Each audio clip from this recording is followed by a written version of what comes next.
परभणी जिल्ह्यामध्ये मागील 10 ते 15 दिवसापासून पावसाने अक्षरशः थैमान मांडलंय। त्यात जायकवाडी आणि माजलगाव धरणातून सोडण्यात आलेल्या पाण्यामुळे गोदावरी नदी तर अक्षरशः दुथडी भरून वाहते। नदीने आपलं पात्र सोडलंय। यासोबतच नदीला ज्या उपनद्या येऊन मिळतात, जे ओढे येऊन मिळतात, त्या ओढ्यांना देखील नदीला देखील बॅक वॉटरचा फटका बसलाय आणि त्यामुळे परिसरातील गावांचा संपर्क तुटलाय।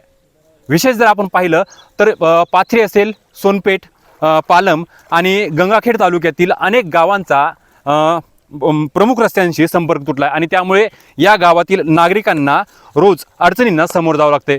मागील 2 ते 3 दिवसापासून हीच परिस्थिती आहे आणि त्यामुळे गावकऱ्यांसमोर ज्या समस्या येतात त्या समस्या कशा पद्धतीने सोडवल्या जातात आपण जाणून घेणार आहोत।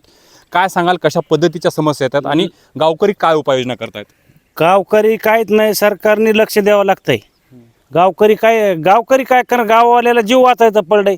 सरनं पूर्ण गावात पाणी शिरले, शेतात पाणी शिरले, कापूस राहिला नाही, सोयाबीन राहिलं नाही, बघा ते ऊस बुडायला आता थोडा बाकी राहिलाय।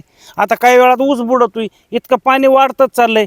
सरकार काही लक्षच देत नाही, लाईट नाही टिकत, खाण्यापिण्याची सोय नाही, काय नाही। आता तुम्हीच बघा आम्ही काय करावं। या फडणवीस सरकारने काहीतरी, मुख्यमंत्री साहेबांनी काहीतरी निर्णय घ्यावा। प्रशासनातील अधिकारी किंवा कर्मचाऱ्यांशी काही बोलणं झालं का? तहसीलदारांशी काही? नाही, सकाळी येऊन गेले ते। काय सांगितलं त्यांनी? त्यांनी काय सांगितलं? ते पंचनामा करून गेले, नुसतं बघून गेले, काय सांगणार आहेत ते।